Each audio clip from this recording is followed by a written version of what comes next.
Hello and welcome to the latest episode of Sports Mole's Football Shorts. I'm Barney Corkhill. I'm here with our football editor Matt Law, and we're here to talk about game week 34 of the Premier League season. It starts straight away tonight. Southampton versus Leicester, two teams in contrasting form. Southampton 3 defeats in a row across all competitions, including an FA Cup semi-final defeat against Leicester not too long ago. Leicester obviously through to the FA Cup final with that win, and then back-to-back Premier League wins, huge ones for their top four hopes. Could move 10 points clear of fifth place West Ham, so this is a big game for them in their Champions League hopes, and avoiding a collapse like happened to them last season. Big game, as I say, for Leicester. Matt, how do you see it going? Yeah, it is a big game. Like you say, I think there was fears, wasn't there, that what happened last season would happen again, especially after they lost to West Ham, didn't they, following the Manchester City defeat. And at that stage, I think we both thought that, I'm sure so a lot of Leicester fans thought that maybe they would struggle to get into the top four. But the FA Cup win and then back-to-back wins, as you say, not that pretty against Palace last time out. Quite difficult game for Leicester, but to get there in the end, I mean, Iheanacho's form's been fantastic, hasn't it? I know Vardy returned to the score sheet recently, but he hasn't quite been there in the second half of the season. And to have a player like Iheanacho scoring goal after goal, he's been fantastic. And he obviously came up with a late winner, didn't he, against Palace? And as you say, the gap now is, I mean, they're not comfortable by any means, but West Ham, I mean, there's pressure on West Ham. Liverpool, obviously, Liverpool United this weekend. But Leicester, you feel like if they were to go and win this game and then go and beat Newcastle ahead of the trip to Manchester United, I mean, Manchester United at that stage, you know, they'll maybe be thinking about the Europa League final. Manchester United are pretty comfortable in the top four. I don't think it'll be a fierce battle. So there's games for Leicester there. The Chelsea one obviously is big as well, FA Cup final. But it's, yeah, Southampton on the other hand, I mean, Danny Ings might be out for the season now. You know, Ralph Hasenhüttl saying he's not sure whether he'll be back this season. And he's probably played his last game for the club, hasn't he? If we're honest, do you think he probably will move on this summer? Southampton sitting down in 15th position at the moment, obviously not going to get relegated, but could finish, I mean, they could finish 17th this season, couldn't they? The gap to Brighton is 2 points. Very, very disappointing season. Second half of the season was so good early on, and they play Liverpool next. They've got some tough games, Southampton. The next two are, after this, are Liverpool, Fulham, you know, two teams that have got a lot to fight for. So they're going to struggle, I think, to pick up points in the coming weeks. And I don't see them getting much change here, to be honest. I think Leicester will have too much quality. And 2-0 Leicester. Yeah, I've gone exactly the same. I think, Southampton's form, in contrast to Leicester's form, as we say, getting over that blip, and it was the win over Southampton, as you mentioned, which did get over that blip. So important for them psychologically, as well as things like morale and momentum.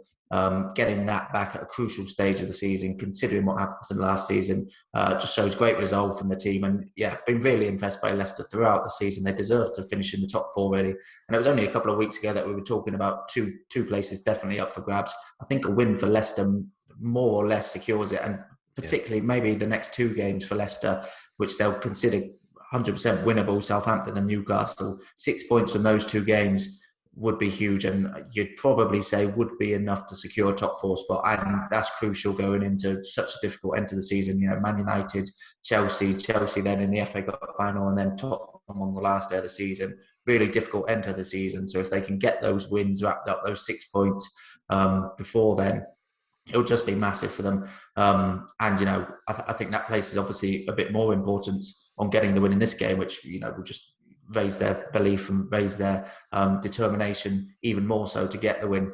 You mentioned Iheanacho, obviously in great form, but I mean, watching after the goal against Crystal Palace, they showed all the goals he'd scored recently. So many of them are great goals as well. Really good, clean strikes to the ball. He's just flying at the moment, and will fancy his chances of scoring every single game, certainly in this one. And when you contrast that with, obviously, you mentioned Danny Ings there being out, big loss for Southampton, who've just sort of lost their way in the second half of the season, and say they're not going to get relegated. Obviously, I agree, and they take a pretty big collapse and a big turnaround in form from Fulham for them to be really dragged into it. But at this stage of the season, 32 games gone for them, they're not entirely safe just yet. The gap to the danger zone is just 9 points, which is a comfortable enough cushion for them, but they would have been hoping to be in a much more comfortable position at this stage of the season, particularly with the way they started the season. So yeah, they've lost their way a bit. Leicester seems to be picking it back up at exactly the right time. We're both going for 2-0 Leicester wins in this one. On Saturday, the early lunchtime kickoff is Crystal Palace versus Manchester City. Man City, a monumental victory for them in midweek against PSG in Paris in the Champions League semi-final to win away from home just a few days after winning the League Cup as well against Tottenham. Two massive victories in the space of 3 days for Man City, which is huge for them. Champions League is the one they want more than any other, but they're well on course now to complete that treble. Could take another big step towards the Premier League title, the second leg of that treble, with a victory against Crystal Palace, who lost to Leicester, as we just mentioned last time out, after a long time without a game. How do you see it going, Matt?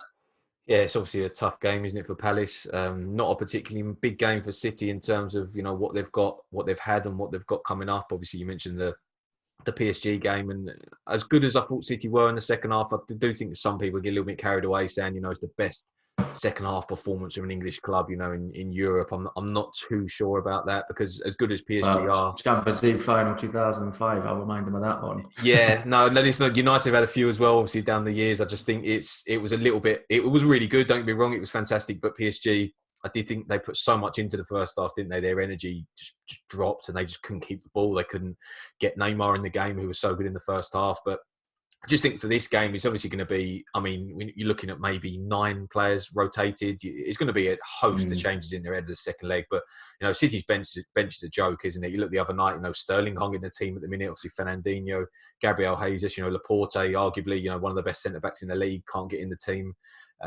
There's so many players they'll change for this game. It'll be, like I say, maybe even a couple, 2 or 3 maybe keep their places. Obviously, you expect the goalkeeper to and 1 or 2 others. But this is not a huge game for City in terms of 10 points clear of Manchester United. There was a little stage, wasn't there, where the United were maybe sniffing a chance to maybe catch City, but that's been put to bed now. As you say, obviously it's all about the Champions League now.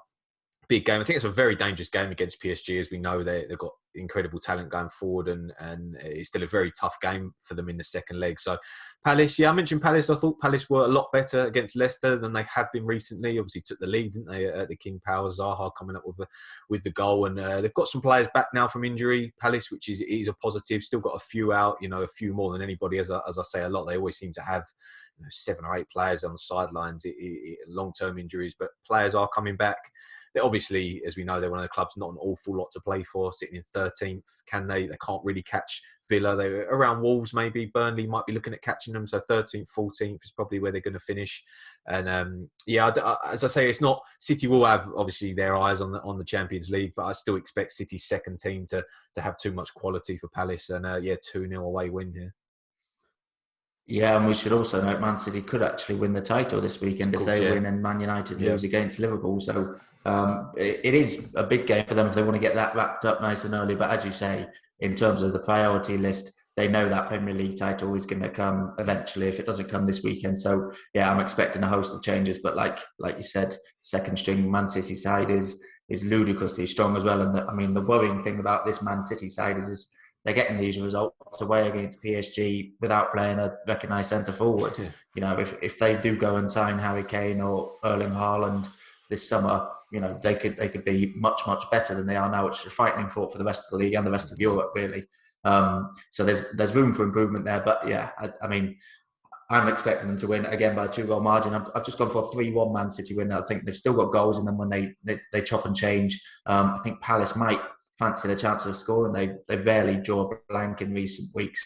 Crystal Palace, which we're not really used to seeing from them. They haven't always had the best attacking record, but they're usually getting on the score sheet once in recent weeks. And with a much changed Man City side, with their eyes on different things potentially, I would back them to get on the score sheet in this game. But yeah, I don't see Palace really being a match for Man City, even with so many changes and with so much riding on this game potentially, depending on what happens in the big game on Sunday between Man United and Liverpool. I can see Man City getting over the line. They rarely fail to get over the line under Pep Guardiola and pick up performances in these big games, certainly domestically. I can see it capping off an incredible week for Man City, really winning the EFL Cup, winning away in the semi-final Champions League first leg, and then potentially even winning the Premier League title this weekend. So a big weekend. We're both going for 2-goal Man City wins. I'm going for 3-1. Matt's going for 2-0 in that one.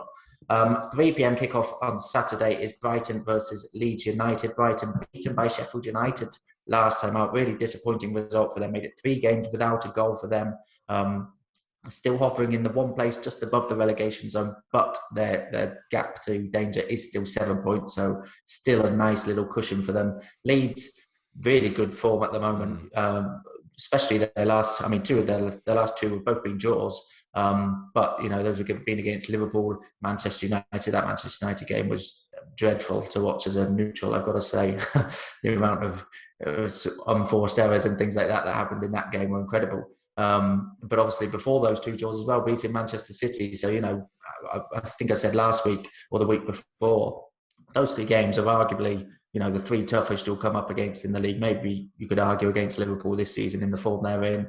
But certainly, you know, in terms of the biggest names at the moment in the league, they're probably the 3 biggest teams in the league at the moment. So to come away from that run of form with 5 points out of a possible 9, really, really good form from Leeds at the moment. And what is it, 6 games unbeaten? There's a draw with Chelsea thrown into that 6 games unbeaten as well. So in really good form. They're still a difficult team to call, of course, but they're into the top half now. It's, you know, it's been a fantastic season, whichever way you slice it, really. If they can hold on to that top half finish above the likes of Arsenal, fantastic season for the first season back in the Premier League. I do see them picking up the win here. I've just gone for a 2-1 victory to Leeds in this one. Brighton, I think that cushion, you know, doesn't... Sometimes at this stage of the season, the team one place above the relegation zone have got lots to fight for. They'll fight for their lives. I don't think Brighton are quite in that position just yet. I do think they probably need one more win to get to safety, but I don't see them getting it here. I've gone for a 2-1 Leeds win. 2-1, yeah. I mean, say Brighton lose here, you know, Fulham go beat Chelsea, and then suddenly the gap, you know, what would it be, 4 points then? But it's a lot to ask, isn't it, of Fulham, obviously, to go and beat Chelsea and to Brighton lose this game. But still lingering fears, as we say, for Brighton, but expect they would be all right. The 1-0 defeat to Sheffield United last time out was really poor, wasn't it? Especially, as you say, after played really well against Chelsea, good against Everton as well, goalless draws, and then to go and lose to Sheffield United, Brighton was just really disappointing. And I just haven't won enough games this season, Brighton, have they really, for what they're playing style? I think it's 7 wins, isn't it, all season in the Premier League, and only won 2 of their 16 Premier League games at home, which is nowhere near good enough. Beat Leeds early this season, Ellen Road 1-0, but Leeds, as you say, I mean, you mentioned they're inconsistent. I think it's 16 away games this season, won 8, lost 8. So that says it all, doesn't it? In terms of what you might get, you're just never sure. The draw with United was, as you say, not a fantastic game, but to be sitting 9th in the table, I think we expect that to be the top 8 as it is now. The top 8, not necessarily in that order, but then Leeds, Arsenal, Villa battling for the places behind. If Leeds could finish 9th this season, you know, what a season that would be. Leeds' record against Brighton recently is actually terrible. It really is. I think they've just really, really struggled to pick up wins against them. It's something like, you know, 7 of the last 8. I think they've lost in all competitions. Leeds against Brighton. Brighton have really, really enjoyed this fixture recently, which is maybe a touch surprising. Leeds, I think, team selection, obviously Rafinha's still out, which is a big blow. Rodrigo's back, but Ben White, Liam Cooper's still suspended. Brighton are waiting on Lallana. I think he has to train today. He had a bit of a calf problem. Graham Potter saying that he will have to train today if he's going to play. See Ben White back from suspension as well for Brighton, and you fancy he'll come back into the back 3. So I don't think it's too difficult to expect what the teams are going to be. I think Leeds will be the same as last week, and Brighton, you know, White coming back in, and the Lallana obviously playing if he's fit, but if not, dropping out. So I've actually got a draw here, maybe a little bit contradictory considering that Leeds haven't drawn an away game this season, but Brighton have drawn a lot. I think it's 8 of their Premier League games at the Amex have been level, and I'm just expecting a tight 1-1 here. Right, 1-1 for Matt in that one. You did briefly mention the Chelsea versus Fulham game there. The West London derby does take place at 5:30 on Saturday. As we say, big game for Fulham. Every game is pretty much must win now. 7 points from safety. They weren't in action last weekend, so 7 points from safety still with 5 games of their season remaining. It's a big ask for them. They need to turn around their form. They got that draw against Arsenal, last time out, but that would have almost felt like a defeat, the manner in which it happened. The late Arsenal equaliser. A victory for them in that game would have been massive, but now it shifts it onto this game, which is an even tougher game on paper, at least, for them to get the victory. Chelsea, by contrast, big result at the Alfredo Di Stefano Stadium in Madrid in midweek. A 1-1 draw puts the tie slightly in their favour heading into the second leg in Stamford Bridge, so on course potentially for another all-English Champions League final, second time in 3 seasons that would have been the case. You'd put them both as narrow favourites, the English teams. So big result for them. And it comes off the back of a huge result in the Premier League as well. That 1-0 win against West Ham, massive top 4 rivals, puts them in the driving seat for top 4 space next season. So 2 big results in a row. Can they get another in the derby, Matt? Yeah, I expect them to win this game. Chelsea, Chelsea's record against Fulham is really, really good. I think back in 2006 was the last time Fulham beat Chelsea. That was at Craven Cottage, but it's a long time. There's been a lot of games since then, a lot of wins for Chelsea. I think they've won the last 6 between the 2 sides in all competitions. 1-0 earlier this season, and Chelsea obviously similar to Man City. No, it's not similar to Man City in the sense that Chelsea have got more to fight for in the league. Obviously, it's not, if Chelsea go and lose to Real Madrid and they have taken their eye off in the Premier League, they could find themselves, out the Champions League next season. They're not comfortable in the top 4. As we say, 3 points to West Ham, Liverpool 4 points, Tottenham.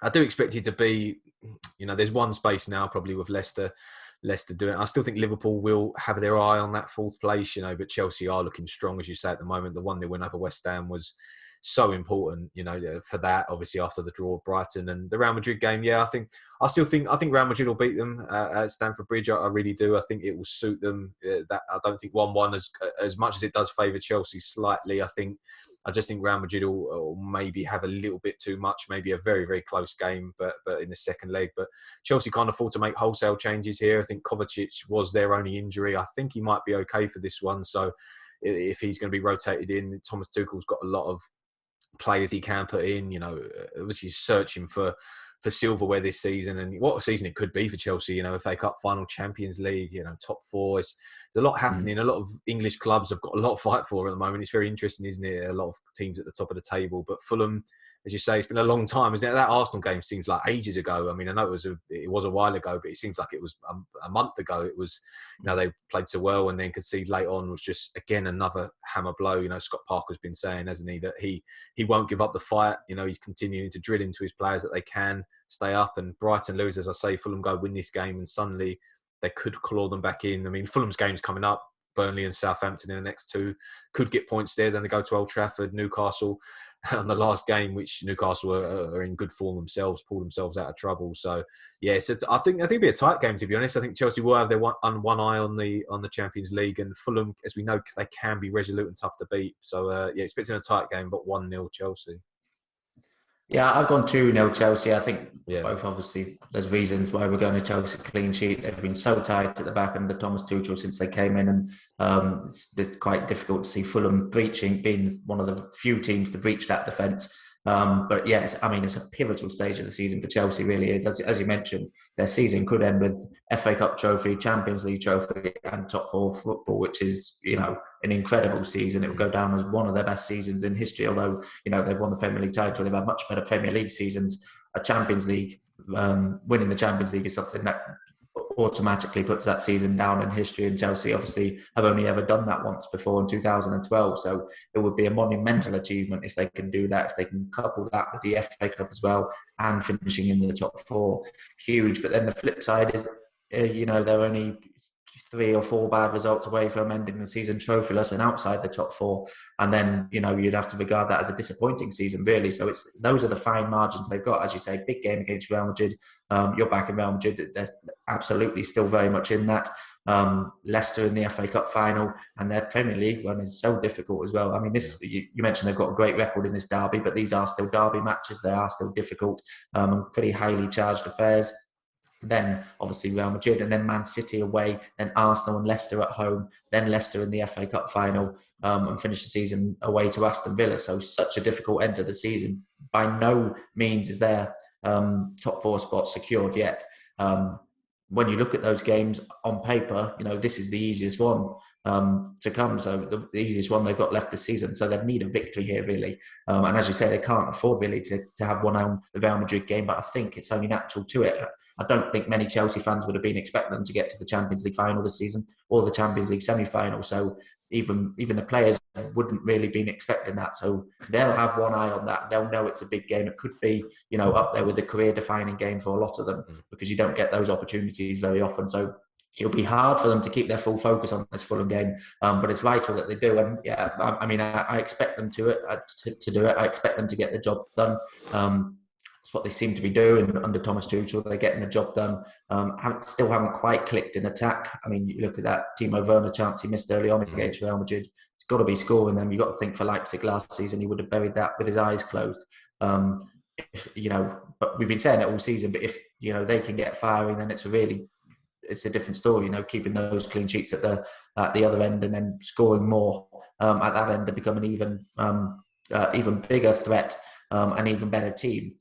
So there is still improvement for them. I mentioned improvement for Man City earlier. There's obviously still improvements Chelsea can make as well. But they are on the brink of a really good season, and I'm backing them to take another step towards top 4 football at least this weekend by beating Fulham. As you say, their record in this fixture is really good. Fulham in bad form. Their mini resurgence very much seems to have failed, and they're very close to last chance salute here. If they go and lose this game and Brighton go and beat Leeds, then it's pretty much all over for them. So huge game for Fulham, but it's one of the most difficult games they can come up against. So yeah, I'm going for a Chelsea victory, as Matt is in that one. 8 p.m. on Saturday, there's Everton versus Aston Villa.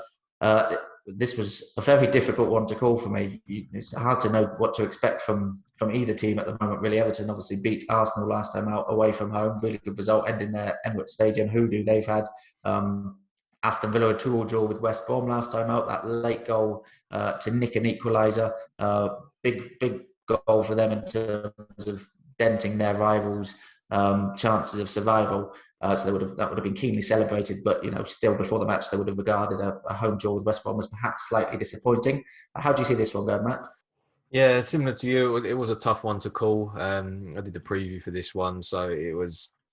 I mean, the Everton's win over Arsenal, as you say, was very, very important. There was a bit of a stinker, wasn't it, from Leno and the Arsenal goal? But they played well. I thought Everton, they were good, especially in the second half of that game, in a back 4. Ancelotti's played a back 3 a lot this season, but I think Michael Keane's injury forced him maybe to switch to a back 4. And they need to keep winning. Everton, don't they? The gap now is 6 points, isn't it, to the top 4? But have crucially got a game in hand, haven't they? So if they can win this game, they're very not many people are speaking about them at the moment, but they're more than capable of picking up a win here and going forward and trying to play West Ham, don't they? After this, what a big game that could be in terms of the top 4. Then Sheffield United and Wolves. If they were to go and win this one, beat West Ham, got 2 nice home games on paper, and then they play City, who might be thinking about the Champions League final at that stage. So it's a tough game. I think Villa, obviously, Grealish's absence has really hurt them, hasn't it?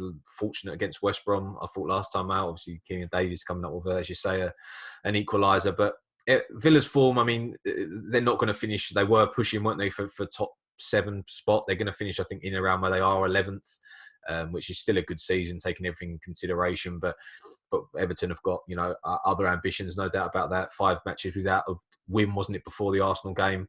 Home form's been a problem, isn't it, for Everton all season? 19 points from 16 games is not good for a side that's got ambitions of finishing higher up the league. Away from home, they've been excellent, haven't they, Everton? 4th best record, I think, in the Premier League this season. Villa, 13 wins this season is good, but 13 defeats, similar to Leeds, really. They're inconsistent. They are difficult to predict. I mean, they've won 7 of their 16 away games this season in the Premier League, which is pretty good, but only 1 point from their last 3 on the road against Sheffield United, Newcastle and Liverpool. So, as we say, their form's not great. Obviously, Grealish still being injured is a problem. You fancy you'll make some changes. Dean Smith from the last game, Ramsey perhaps might get a start. Obviously, Matty Cash is back from suspension. He was unavailable last time out. I think Michael Keane, still waiting on him, Everton, but you fancy it. It might be the same side. I'd be surprised if Ancelotti, didn't pick the same 11 from the Arsenal game. It's been a while now.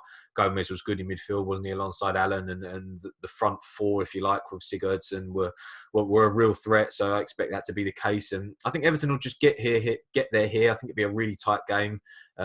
I just think Villa, an awful lot have they really to fight for at this stage, whereas Everton have, and Ancelotti were well drilled. And I just think it'll be 1-0, to be honest.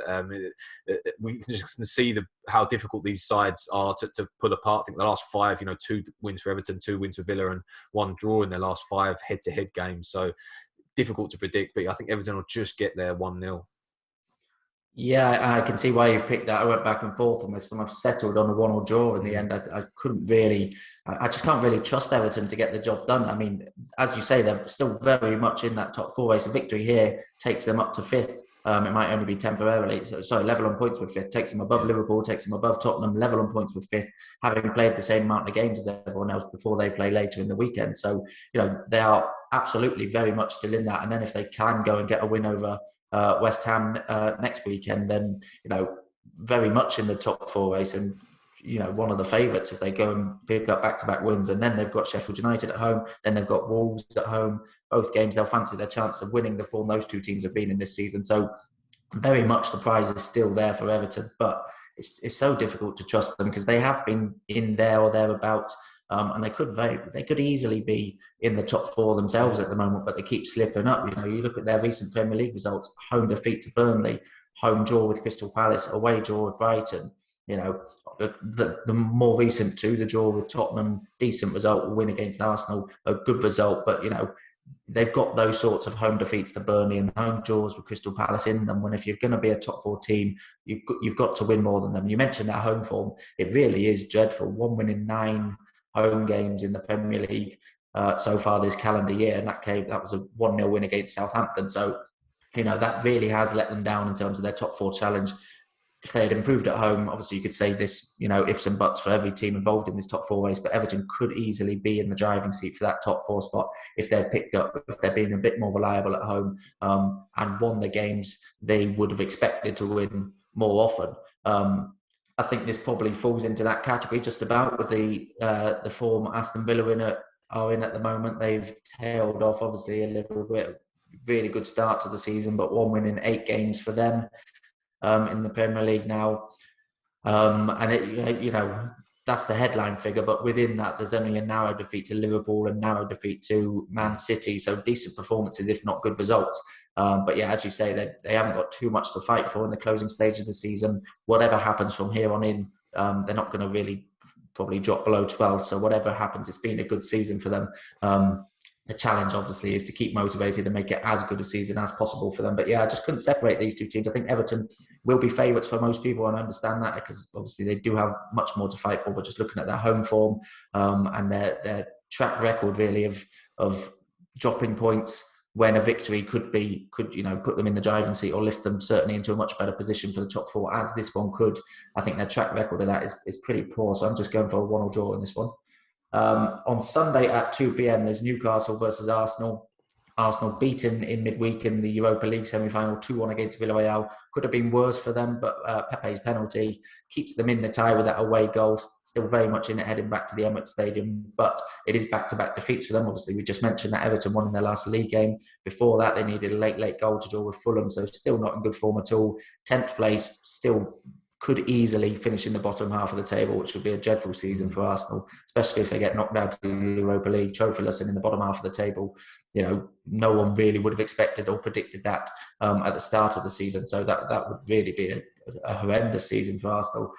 Newcastle, you alluded to it earlier, in good form at the moment, 4 games without a defeat, 2 wins in that, including one against West Ham. And then obviously last time out, that late equaliser they nicked against Liverpool. Liverpool really should have been out of sight long before then, but Newcastle hung in, got the equaliser, having had one, seconds before, very harshly disallowed.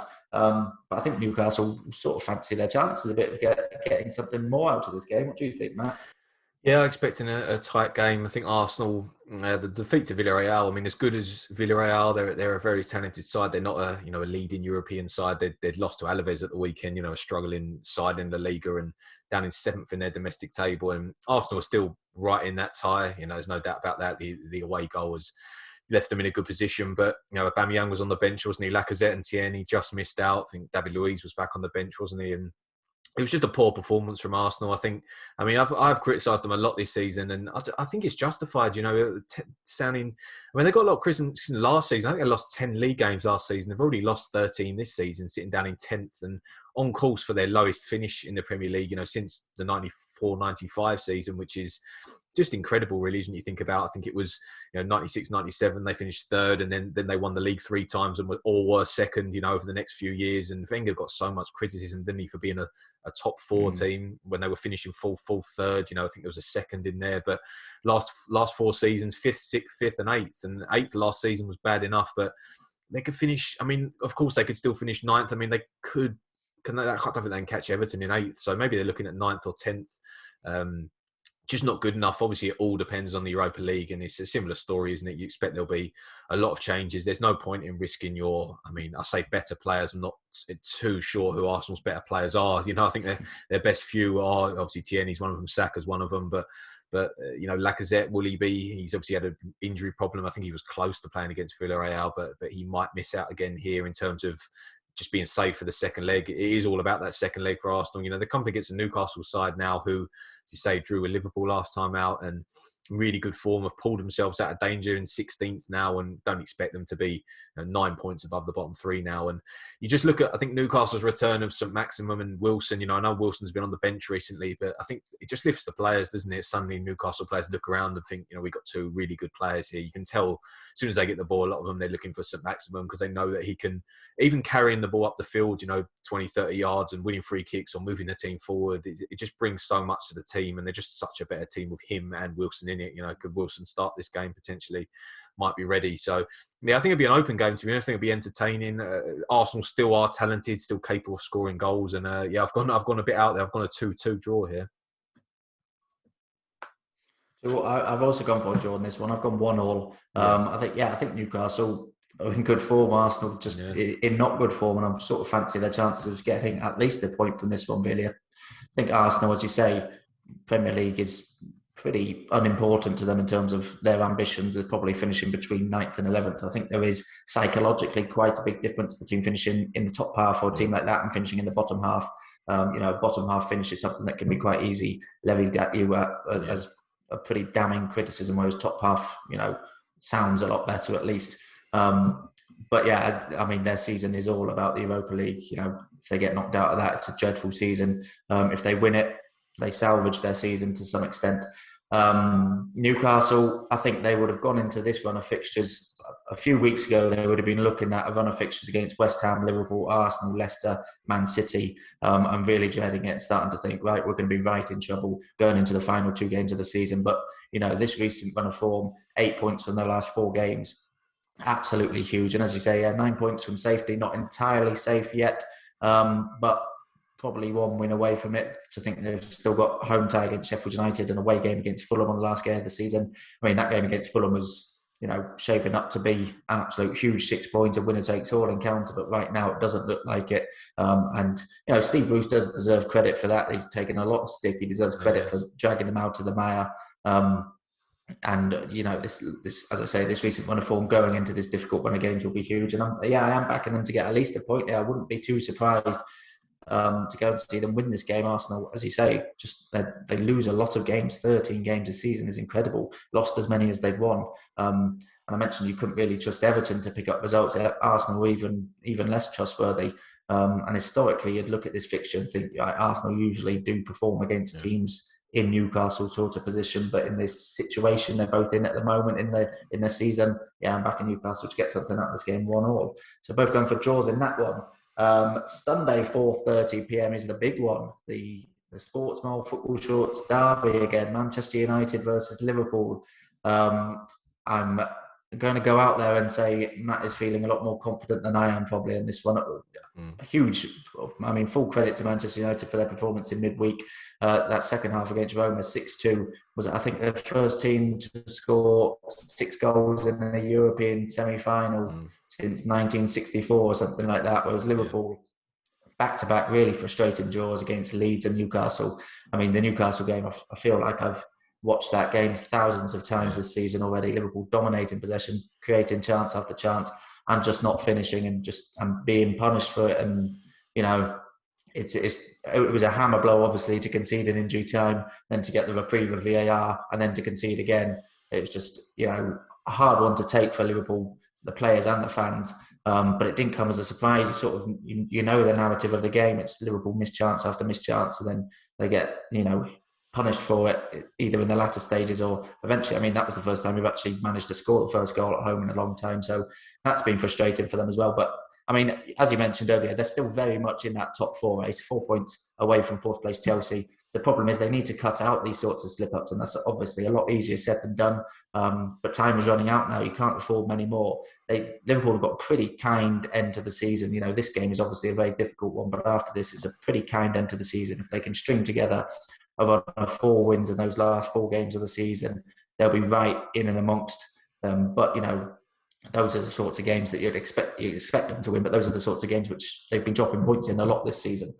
So absolutely nothing guaranteed with them. Man United, yeah, I think pretty much, obviously we mentioned that Leeds one earlier, the goalless draw, pretty much guaranteed top 4 now, I think, and looks like they're guaranteed a place in the Europa League final. So it's on the verge of being a really, really good season for them. I mean, I mentioned Matt would be more confident than I will. I still can't predict Liverpool to lose this game. I just can't do it.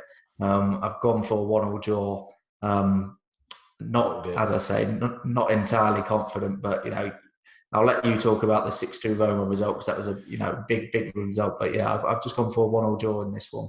Yeah, I thought you'd bottle it. I thought you would. You tend to go Liverpool a lot, but yeah, the Roma game. Listen, it was. I mean, at half time, you're wondering how Roma were ahead. To be honest, I didn't think they were great.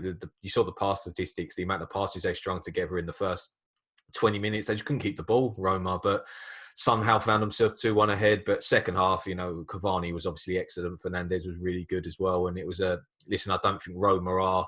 They're not a great team, if you're honest. Then they weren't good at all. There was a lot of gaps in, especially in the midfield and the back three as well. But yeah, really good performance. And ordinarily, and United, if it was a tight semi-final, they'd be resting players for this game ahead of a second leg. But they're going to make the final.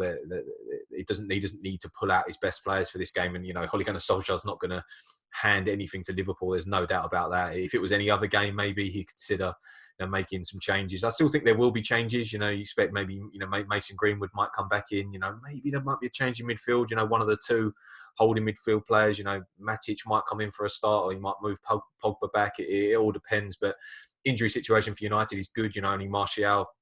Looks like Martial's getting better. He's obviously out. Phil Jones, Liverpool, as you know, obviously still got a few out, which makes it more difficult. But it's a weird one, isn't it? Because it is a big game for. It's always going to be a huge game. It's a huge game for Liverpool. It's bigger for Liverpool. But United, you say Arsenal, there's a lot between finishing 9th and 11th. I still think United will want to make sure of second. It's only 5 points to Leicester. Leicester go and win against Southampton. United lose this game, suddenly it's 3 points and they play each other. Leicester could finish second. United will want to make sure of second. In the grand scheme of things, it's not the end of the world if they were to finish third, but you just feel like United will want to be number 2 behind City this season. And it's a tough game, isn't it, for Liverpool? It's always going to be a good game early this season, wasn't it? Old Trafford in the FA Cup, 3-2 to United. But it's been a lot of draws, hasn't there, recently? And that's what I understand. I think 3 of the last 4 in the Premier League have been draws, not since 2000. Back in 2014, I think the last time Liverpool won at Old Trafford in the Premier League. So it's been a while. And Liverpool, for me, just aren't playing well enough. I'm not surprised you haven't backed them, just because it's tough, isn't it? United, as I say, they will still be thinking about the Roma game. It's not, you have to be respectful to the situation that it's not completely finished. They haven't won 6-0. Those 2 goals, just Roma got a couple up early on, and you just never know. You just never know. But I think United will get there, the Europa League. And I think if you said to both managers start this game, would you be happy with a point? I think Solskjaer would certainly be happy with a point. I don't think Jurgen Klopp would be too pleased, but as you say, there are games there for Liverpool to push into the top 4, and other teams, Chelsea have got some tough games, West Ham have got some tough games. So I still got a little feeling Liverpool might sneak into the top 4. I'm not sure. Chelsea have got their eyes elsewhere, but big game. But yeah, I just think the same as you, for the same reasons, 1-1. Yeah, I mean, I think a point at Old Trafford is not a bad result for any visiting team at any stage. But, you're at the stage now, Liverpool, where every drop point is even more damaging. So, yeah, I think you're right in saying Solskjaer will probably be happier with a point than Klopp will, but obviously not because Liverpool are in better form and Manchester United will be hanging on, but because of the situations they're in. But, yeah, both going for 1-0 draws in that one. Sitting on the fence a little in the big game of the weekend, both of us can't separate them. 7:15 on Sunday, there's Tottenham versus Sheffield United. Tottenham is obviously their first outing since that EFL Cup final defeat. Yet another cup final defeat without scoring a goal. So disappointing in that game. Didn't even lay a glove on Man City. It was, they might not have even turned up. Didn't even create a chance. Didn't really have a go. And, Ryan Mason, it was only his second game in charge. He's up against one of the greatest managers of all time. Very difficult for them in that game. But, they've got the players there to have a bit more of a go. Obviously, this game is entirely different. You're playing bottom of the table, already relegated Sheffield United, expected to win this game. No one really expected them to go and beat Manchester City at Wembley. How do you see this will go, Matt? Yeah, it's a tough one for Sheffield United, isn't it? It's a nice game for Tottenham, if we're honest. It's probably a game they would pick. Obviously, Sheffield United win last time out, didn't they, against Brighton? A really good performance. McGoldrick, who for me is their best player, certainly a best available player. He was excellent in that game, and very interesting to see what happens, isn't it, next season with Sheffield United behind the scenes, the manager.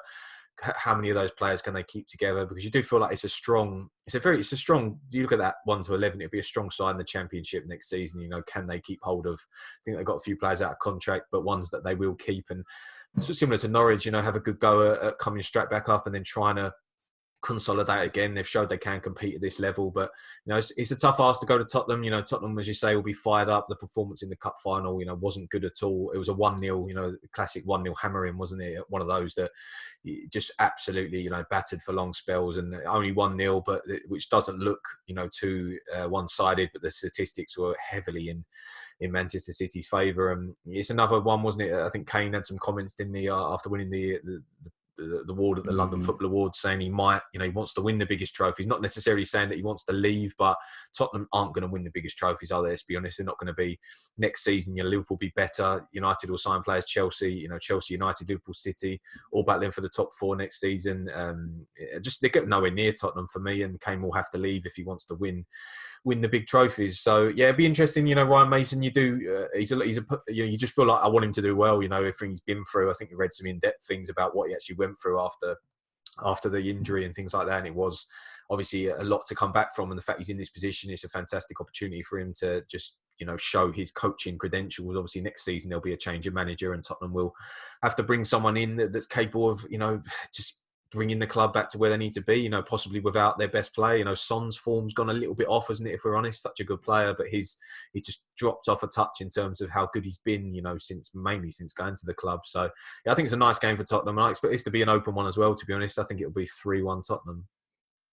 Yeah, I've gone for 2-0 Tottenham in this one. It's a huge game for Tottenham. That's quite easy to overlook because you saw the scenes at the full-time whistle in the EFL Cup final. Son was in tears. The players look crestfallen, and I saw an interview with Son earlier this week, and he's still, very, downbeat about the performance, the result. But they need to pick themselves up because we mentioned a few teams still very much in that top 4 race. Yeah. Tottenham right in amongst them as well. Victory in this game, if other results go their way, could lift them up to 5th, 2 points off 4th place. So they're still in it, and they still got a huge amount to fight for this season. When you look at their fixtures, they'd certainly go into these next few games as favourites. You've got Sheffield United at home, on paper the easiest game in the league this season. Leeds away is a difficult game, of course, but they'd probably go into that as slight favourites, particularly if they win this game. And then Wolves and Aston Villa at home, they'd probably go into as favourites as well. So, I mean, they're still in that race completely with the rest of the teams. It's just whether they can sort of pick themselves up, and it's an interesting test actually for Ryan Mason so early in his managerial career.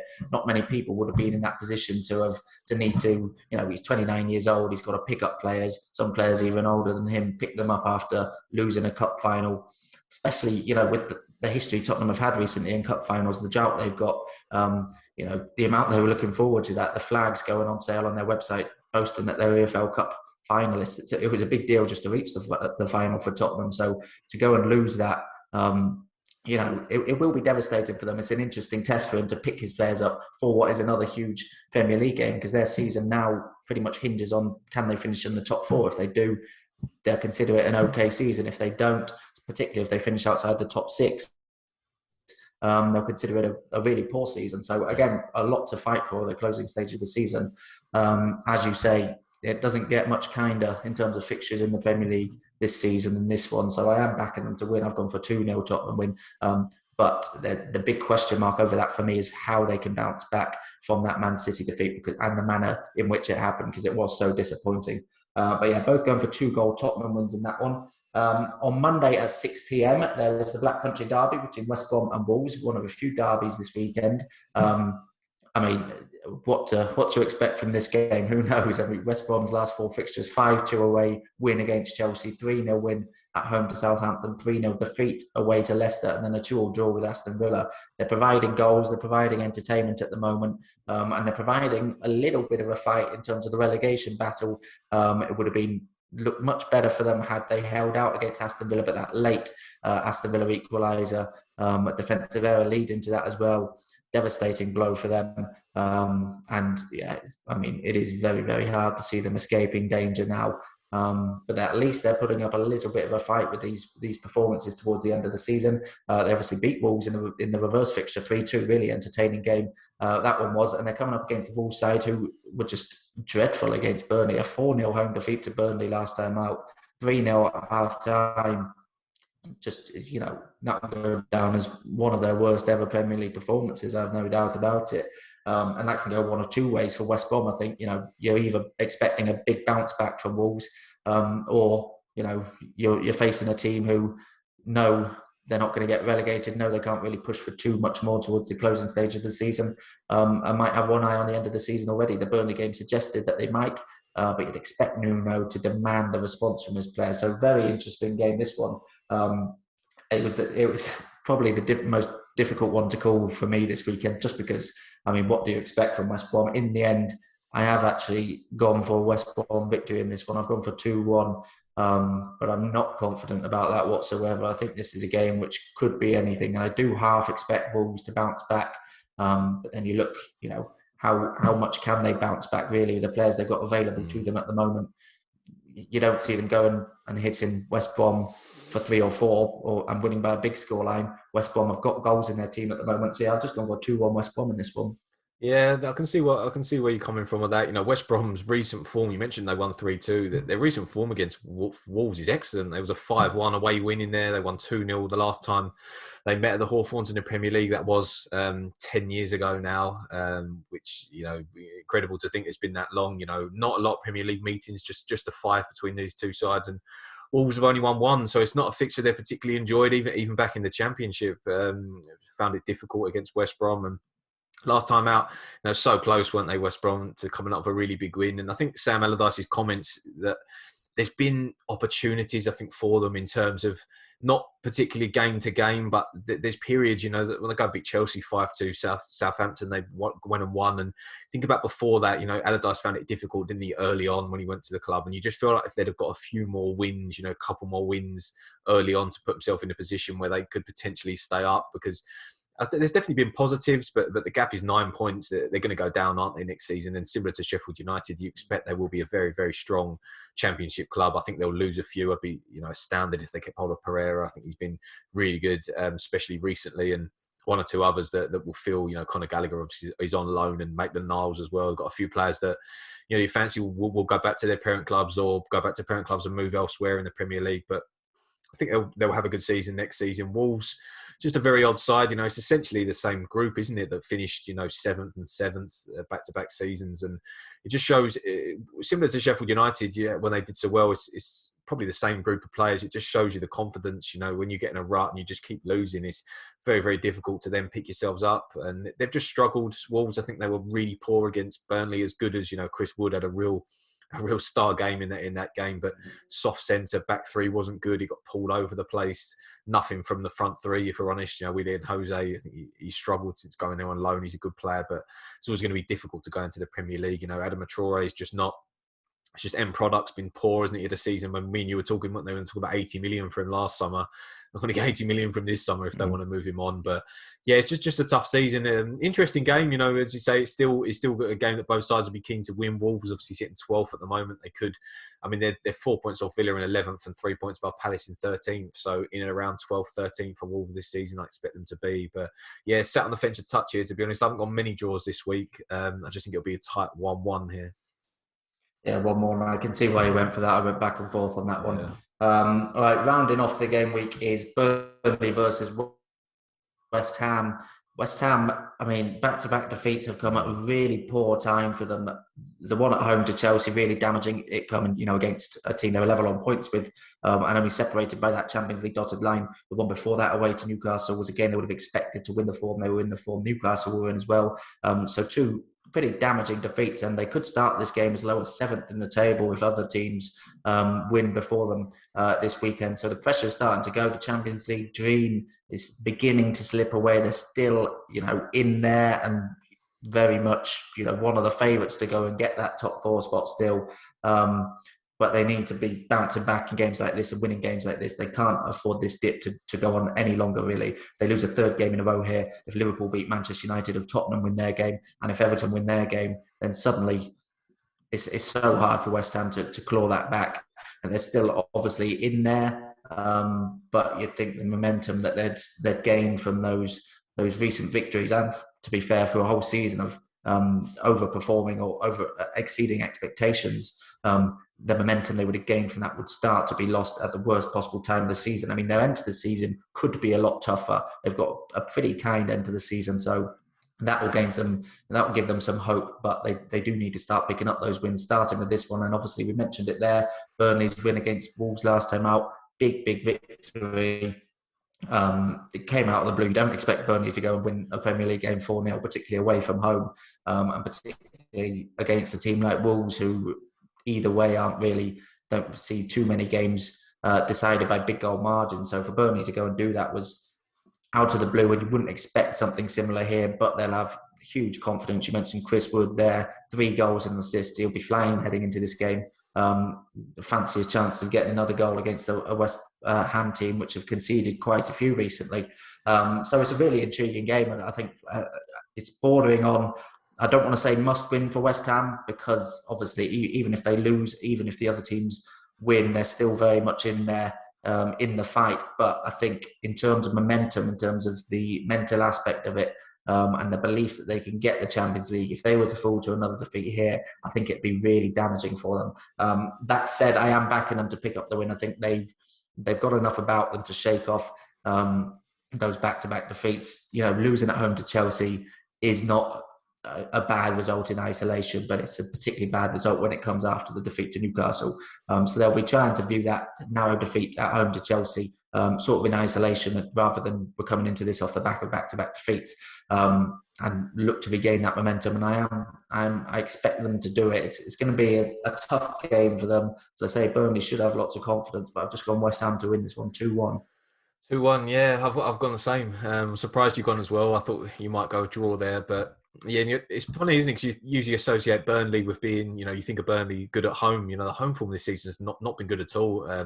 Only for 18 points from 16 games, only 4 wins all season. Burnley at home, not been great. West Ham away from home, been better at home, but still 7 wins away from home, which is a good record considering obviously they struggled so badly being a relegation threatened side. And I think obviously the win over Burnley's win last time out over Wolves was excellent. As we know, Chris Wood was fantastic, but it's still, West Ham, the Chelsea game. I know, Balbuena's red card has been overturned, isn't it? But it doesn't help them in terms of that game. The game's not been overturned. You can't play it again. And the fact of the matter is they had to play the last stages of that game with 10 men. And if he hadn't have been sent off, you never know. Could they have found a late equaliser, which would have, pulled Chelsea closer, and not let Chelsea go ahead of them. But it's, as you say, it's a huge game for West Ham. They can't afford. I think Jesse Lingard was a slight doubt. He's had a bit of a problem recently. It looks like he might be okay, but they've just lost key players at a key stage of the season. Declan Rice, Antonio.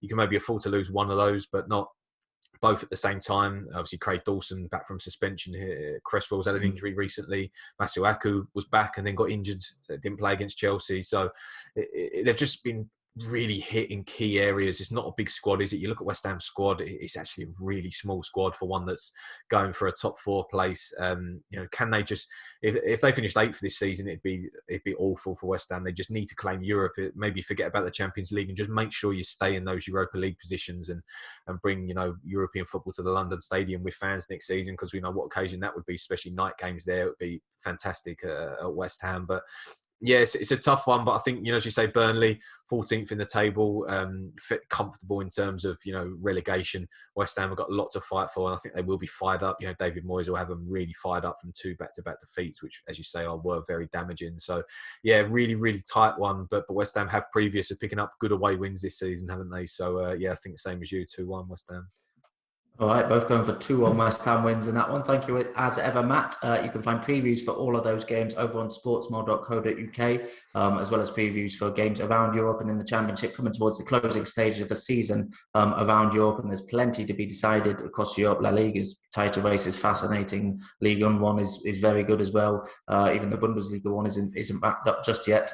So plenty to be decided. We got previews for all of those games over on sportsmore.co.uk, so be sure to check that out. You can also subscribe to this podcast on all the usual channels and on YouTube to make sure you don't miss an episode.